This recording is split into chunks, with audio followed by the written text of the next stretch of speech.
We certainly do. And if you throw all of that, you throw COVID-19 in the mix, it gets even more complex. So we'll be having that conversation with the experts. We may not be able to cover everything, but it will give you the foundation. It will give you an understanding, and it will give you the awareness, which is what essentially we intend to do here. So I'll be engaging Dr. Eugene Dodoi, who is head of Department of the Psychological Medicine and Mental Health, UHAS. Also, Dr. Ruth Owusu-Antwi, who is head of psychiatry, Komfo-Anokye Teaching Hospital, vice president of the Psychiatric Association of Ghana. Ladies and gentlemen, thank you so much for your time this morning.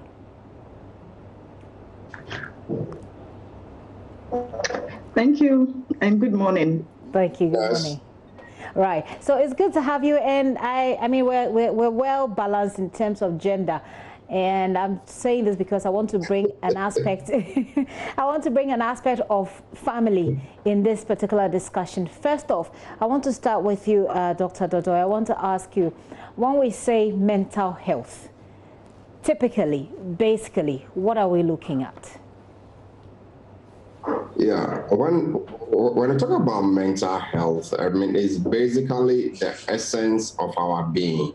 Okay. Because for you to do whatever you do to contribute to society or to be useful in society, what it means is that your mind is able to help you do what you basically exist to do, what we call your social function. So basically, your social function is what humans exist to do. So if I happen to be a carpenter and a father, if I happen to be a husband and a teacher, so all these are my social functions, and I need a normal mind to be able to perform my social function.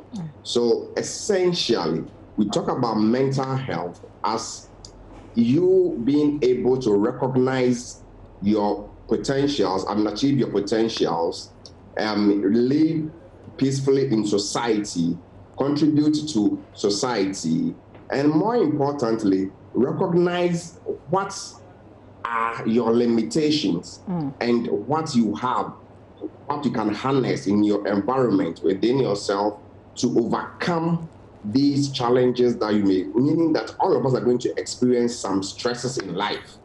So what do we do to overcome these stresses? And when you're able to overcome these stresses, have a peaceful relationship with other people in society, and contribute to society, then we say that you have a good mental health.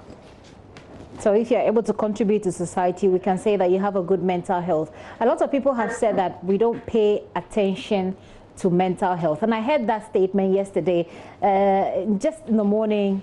I'd heard that about 5 times because of things that were happening, which we might be able to get to depending on how much time we have. But Dr. Ruth, I want to find out from you what the types of mental health problems are, so that we can differentiate them properly. Sometimes we hear that depression is a mental health situation.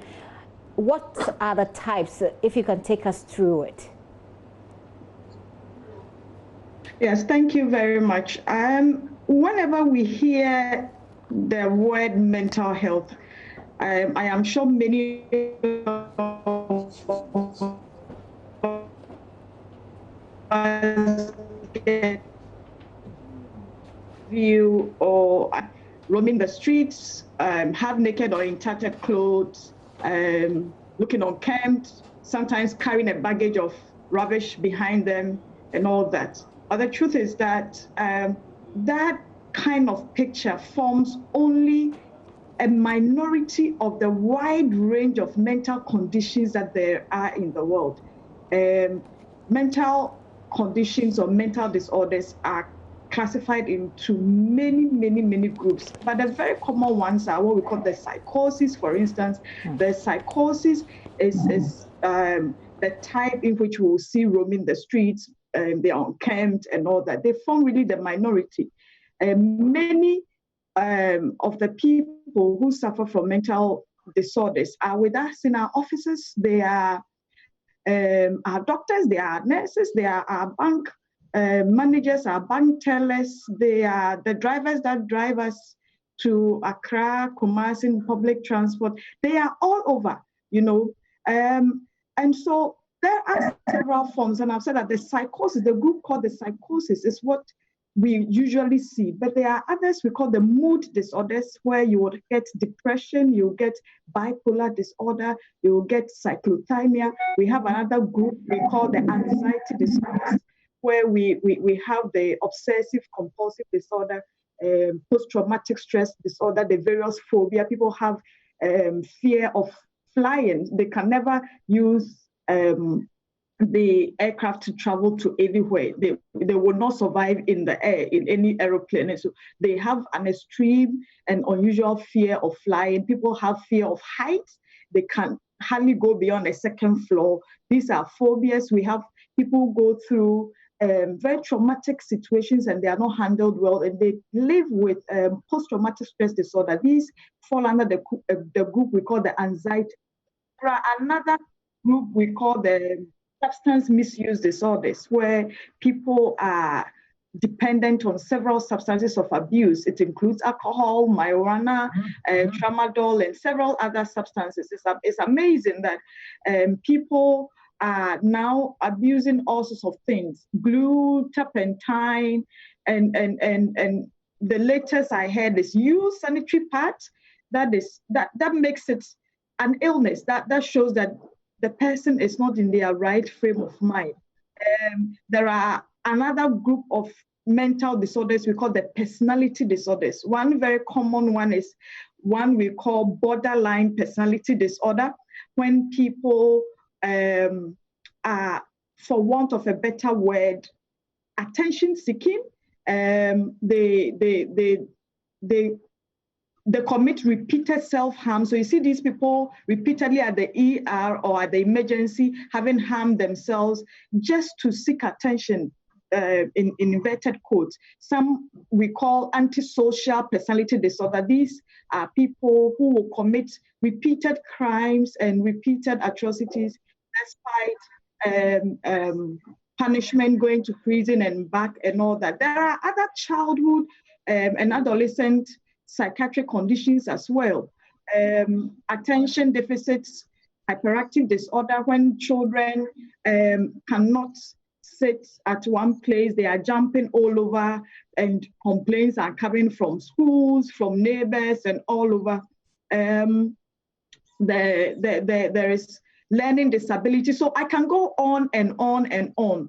And so the narrow picture that we see of people just appearing kempt form less than 10% of all the groups of people that suffer from mental illness. You see that many of the others I have mentioned are very well dressed. They are working, although there are some deficits in their output, but there are a wide range of mental disorders that I think the public need a lot of education on, and we are grateful to JoyNews for offering your medium to help us do this education you've given us. And if I want to go through, if we want to pay attention to the list and break it down, I don't think we will finish the show right now. And I want you to briefly do this for me.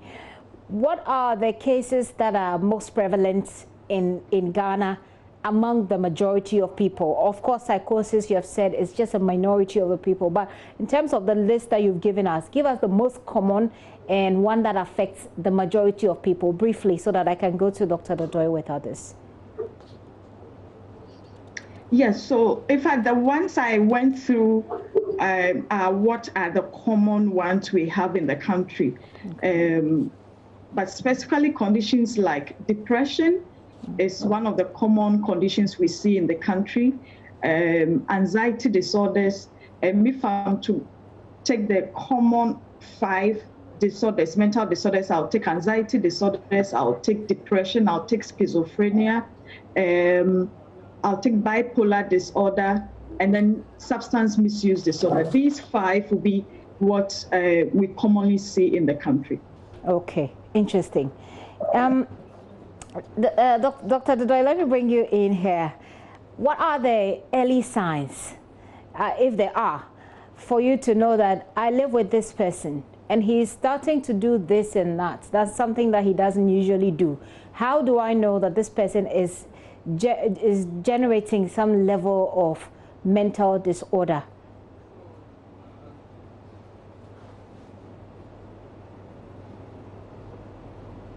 Okay, Dr. Dodo, I can't hear you. Let's see if we can work this out again. Have you clicked on your mute? Hello. Oh, right. Okay. Perfect. So you can hear me now. Sorry. Yes, please. Go ahead. Muted.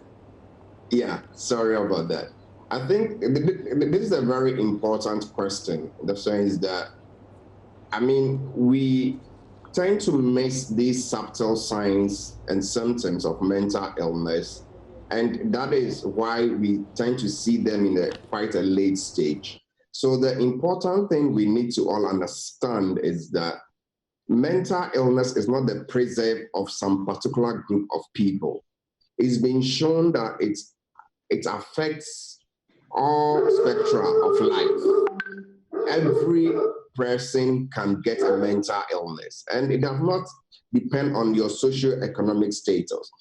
Yes, some conditions are more prevalent in some, in the poor communities and stuff like that. But generally, mental illness affects everybody. So we should understand that nobody is necessarily, likely to get it more than others. The people who are likely to get it more than others are, for instance, if you have it in your family, okay? So we look at mental illness in what we call the biopsychosocial model. So it could be your biology, which means that you may have a family history, there have been some traumatic brain injury at birth sometimes, or from drug, or it could be psychological trauma and all that, or it could be social. So what we need to understand is that once we know people, that this is who they are, if there is a change, okay, from their norm in terms of their interpersonal relationship, in terms of their potential to deliver, okay, so these subtle things come. Then the individual symptoms that can happen for the various conditions. So for instance, when Dr. Owusu-Antwi was talking about the various disorders, she mentioned about anxiety disorder. So if somebody has a fear, which we think is beyond normal, the common one we present with them, we tend to miss is people who think they have a particular condition, or they may die from a particular condition, or they may die from something going to happen to them. These are anxiety disorders, but they come to hospitals and they are made to do a whole, gamut of lab tests, and these are not necessary. They need to be diagnosed. When people begin to tell us subtle signs that, I feel sad, and they look sad, or they tell you that I wish I were dead, these are symptoms of mood disorder. When we realize that people are happier than normal, and that is the important part we tend to miss. So when people are sad, they are worried. So usually they may seek help, okay? But when people are over happy, what we call mania, it's the extreme, the other side of being happy, okay? That one, because they are in essence happy people or feel better than normal, they themselves will not seek help. So other people around them should realize that no, this person did not used to behave like that, okay? So let's not forget that being mentally ill does not necessarily mean that you lose your intellectual faculties. So, and that is what we tend to miss in this country a lot. Because somebody still makes sense, because somebody still, make a logical argument, then we think that no, this person cannot be ill, even though they are exhibiting symptoms which are a clear deviation from who we know them to be. So it is very important that we understand these symptoms. We expect children, for instance, to have some expected behavior as they grow up, as they mature. When children are not exhibiting this behavior, or when they are over-exhibiting those behaviors, we need to have a concern. So that, and this thing should be diagnosed usually by teachers, I want to just interrupt you briefly and ask a quick question about the happiness bit. Now, I can understand when someone is showing signs of sadness that, you know, maybe something is wrong, because nobody obviously wants to be sad.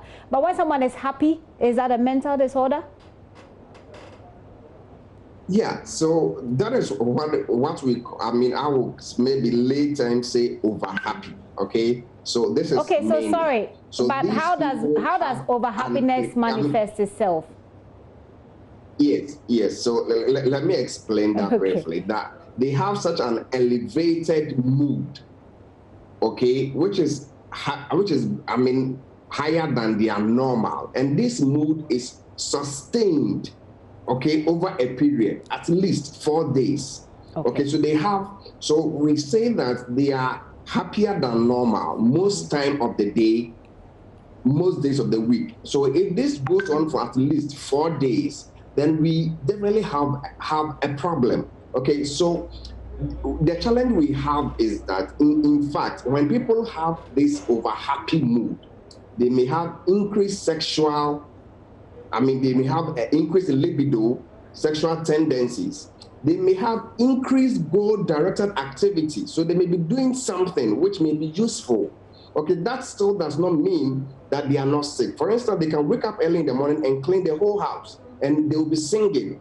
Commonly, Ghanaians are religious. They will start preaching, you know. So these are signs of illness, and we should not say that because people are expressing themselves better now, or we should know that this is only over a short period of time. When this person has not been like that, there's always a culturally acceptable way of our expression. And you need to know that a deviation from who that person is, based on their educational background, their culture, their religion, and all that, then we should know that, no, this might be, a sign of an illness. And when we are not sure, we should just consult. We're not sure, so just seek help.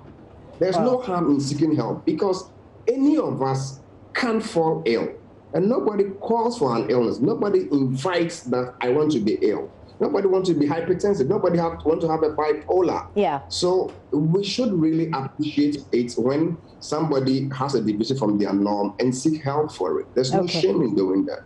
Okay, well, there's no shame in doing that, but we know that there's a lot of shame attached to people with mental illness in Ghana.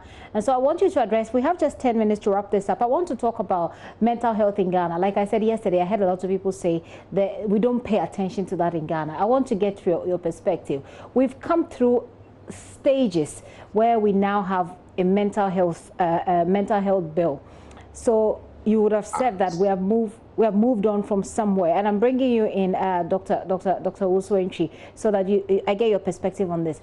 What is the state of mental health in Ghana from your perspective, and how do we move on from there? I have other things that I want you to talk about, so I just want you to bear in mind so that you can make the answers brief for me. For example, family communications and family relations, how it can help with this and how we deal with it. So let's start with this section of our conversation with the state of mental health in Ghana. Dr. Ruth. Yes, I think Ghana has come really far in terms of mental illness, and sometimes that makes us complacent. People feel that some years back there was nothing known about mental illness and mental health, and now there is a mental health authority. The mental health bill has been passed, and so enough has been done. Unfortunately, we still have a long way to go. Every district hospital should have a mental health wing. You cannot have a health facility without a mental health wing, because most of our conditions are intertwined. When Dr. Dodoi was speaking, he touched on anxiety disorders. Anxiety disorders may present with cardiovascular symptoms or cardiac symptoms. And so if there is not a cardiology or there are others that may present as perotoxicosis and all that. And so we need to do more as a nation. If you look at the budget allocation for mental health in the country, there is still more to do. It is not just Ghana, but I think the entire of Africa. We go to Europe and other countries, and the attention given to mental health is overwhelming. Their facilities are neat, they are humane. You go to our psychiatric hospitals, and you will not want to be admitted there. What would you recommend? The place should look like the people. I recommend that mental health is given equal attention, like it is given to HIV, it is given to malaria, it is given to cardiology. My department, for instance, at Kofanochi needs a huge expansion. We have not seen any expansion since 1981. People think that it's not important. I mean, what is mental health to people? You know, so I think that the government should listen to us, because nobody is immune. The mental illnesses are no respecter of persons, and I expect that every single district hospital in the country gets a mental health wing or a mental health unit within the facility. Dr. Dodoi, I want you to focus on the statistics, if there are any, that gives us a mental picture, or that gives us a clear picture of how well we're doing when it comes to mental health. And if you have any recommendations as well, what do we do in our current situation so we can get to the ideal place?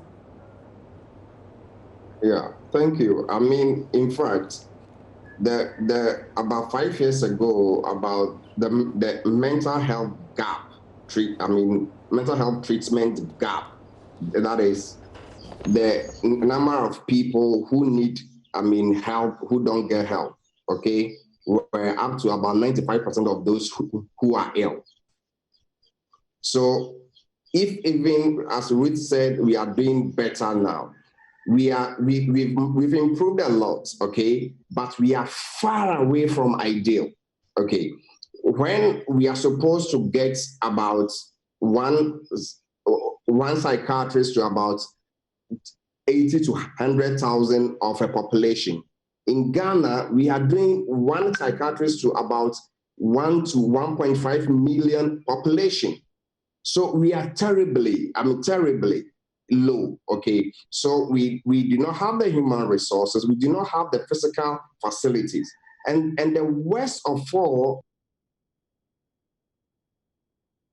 because you see, when we are aware now that Black men, for instance, are prone to getting hypertension. Worst of so all, as you grow older, we tell you to check your blood pressure. You said worst of all, and then I lost you, but I want to get what you said there. Talk about cervical cancer. You said? You said worst of all. You indicated that as at the moment we have about one psychiatrist to about 1.5 million people.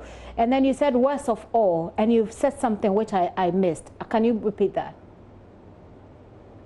Yeah, I said the worst of all is mental health illiteracy. Okay. Okay. That is, the general population do not understand what mental ill health is and what mental health is. Yeah. To the extent that when people maybe come on social media, on TV, and they are ill, we use their illness to ridicule them. Okay, when they are showing symptoms, I'm not sure anybody will want to ridicule a stroke patient.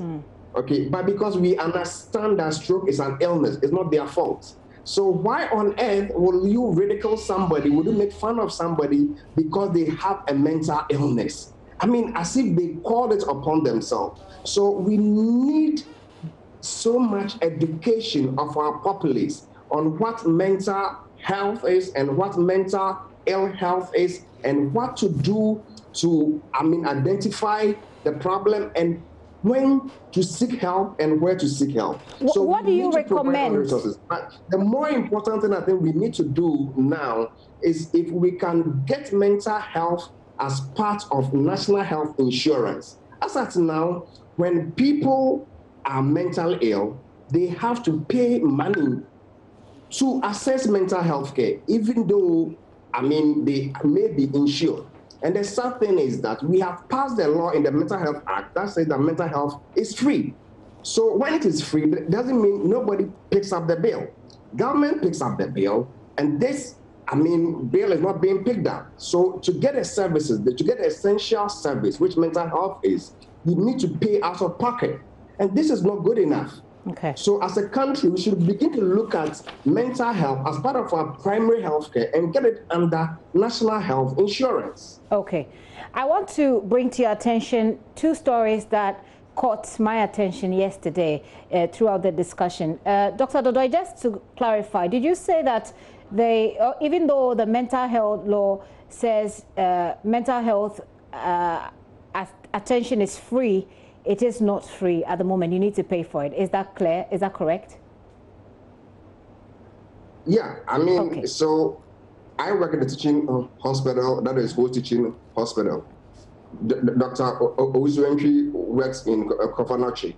If you have to access mental health care there, these are not under the ambit of the mental health authority. Okay, so when you go for mental health services there, you need to pay for it. Okay, so and that is where the problem is, whether you have insurance or not, because we have not prioritized mental health to be part of the primary health care that should be under national health insurance. Okay. So if you don't go to, a mental health authority facility, okay, that means that you are going to pay out of pocket to access mental health care. All right. And that isn't good enough. Okay. Let me bring... The mental health authority for facilities are only down south.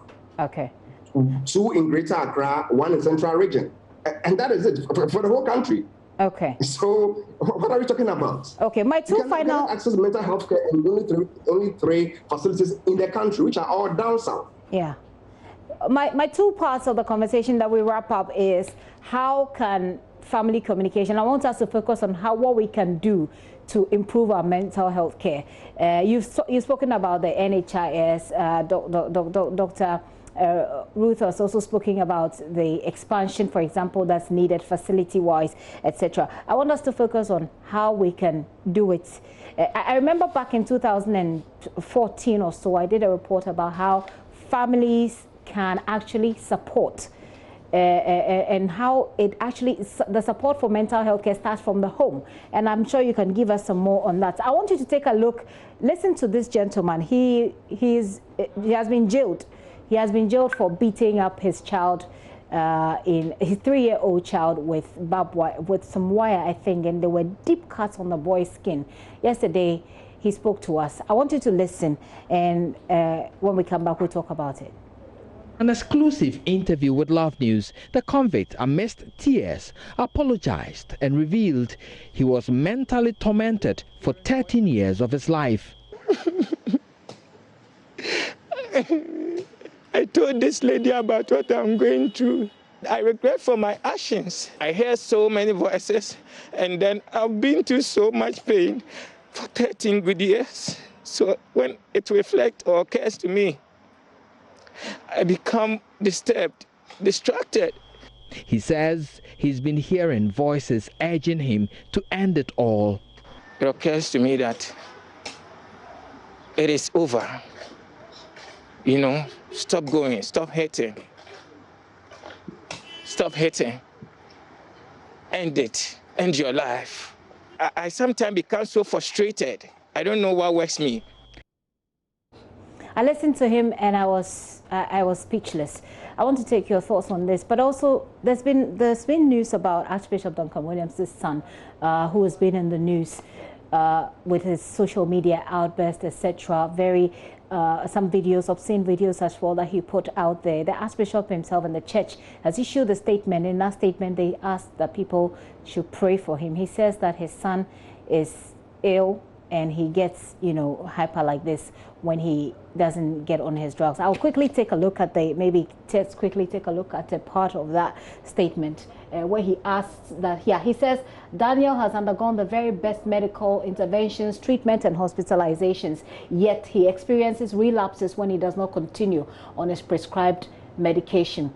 The Archbishop says that this is a test of his faith, but he will overcome. So I want to just come back to you.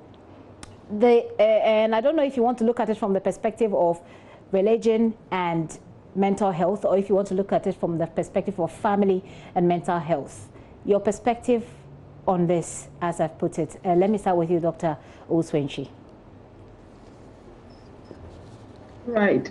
So we realize that, first of all, mental illness is no respecter of persons. It can affect the rich, the poor, the Christian, the non-Christian. It is no respecter of persons.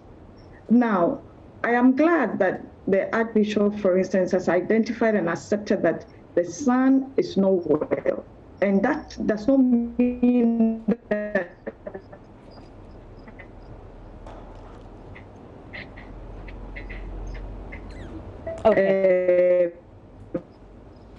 having a little bit of a challenge there with Dr. Owusu-Antwi.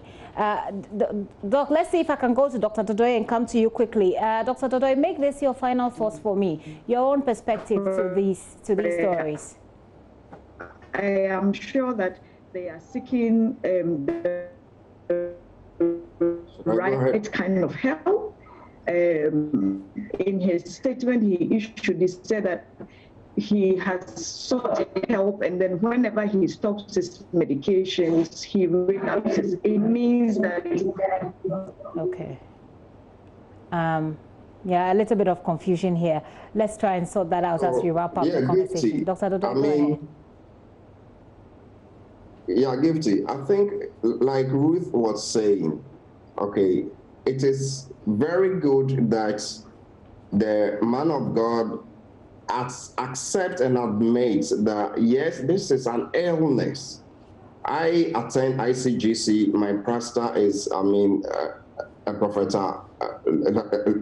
Yawano, who actually sometimes will refer a patient to me that, no, Dr. Dodoy, this person has come to me for prayers, but I think he is ill. Attend to him. Okay. So there is a very good relationship between religion, okay, and mental health. The fact that people are religious, the same way when they are ill, their symptoms will be religious. So who you were before you were ill affects how you present when you are ill. So if I happen to be a Muslim, if I happen to be, an atheist, when I am ill, I will express those same thoughts. Okay, so let us not see the fact that people who are mentally ill exhibit or say things which are religious to make it look like as if it's the religion which is causing it or anything. But it is none of them. It's like any other illness. Just as when somebody has an accident on the motorway, we will not stop and pray for them. In the same way, when somebody is mentally ill, we will not stop treatment and pray for them. So I think it is a very excellent thing that he acknowledges that he is ill and he's seeking help. And I must admit that when he said that the young man has got a bipolar, that is the natural cause of a bipolar disorder. Okay. They hardly take their medication because, as I said, they feel happy and they do not see why they should take their drugs. And when they are ill, they themselves don't realize that they are ill. So we are going to get some of these things happening. For the man in Kumasi, it is sad that it's as if we are replaying the Charles Antwi case again. This is very similar to the Charles Antwi case who wanted to kill the former president. So the fact that somebody can make plans and do something that we think is intelligible does not rule out a mental illness. Okay. So this young man is saying that, yes, I hear voices, I want to even commit suicide. And we think that it is fair to punish somebody for having symptoms of an illness. So this is just like saying that because your blood pressure is high, go to jail. Okay. Or because you have a high body temperature, go to jail. This is not right. Okay, we cannot punish people for being ill. It is not their fault that they fall ill. And it's not, it's not the fault of any family member that their relative fall ill. So I do not see why people would think that it is because of the Archbishop's training or because of whatever he did or didn't do. That is why this young man is ill. It may have influenced the illness, but seriously, bipolar is not a condition that we can control basically by training. Okay, no, it is something that people are born to have. Thank you so much. Hypertension, we can't stop it. Thank you so much. Thank you so much. Unfortunately, I've run out of time, and unfortunately, I couldn't really get the last words of Dr. Ruth Owusu-Antwi. But I hope that if you listen to this conversation, it has helped you. It will guide you in your subsequent movement and your subsequent relations with people. Dr. Ruth Owusu-Antwi is head of the psychiatry at Komfo-Anokye Teaching Hospital and Vice President of Psychiatric Association of Ghana, and Dr. Eugene Dodoi is Head of the Department of Psychological Medicine and Mental Health. Thank you so much. I'm sure we'll have time to have this conversation again. Well, it's been raining for some 2 days now, as you're well aware of. Parts of Accra were flooded and some lives were lost. Today, we want to see how these residents are getting their lives back on track. Nancy M.F. Ajadosi joins me live with details. Nancy.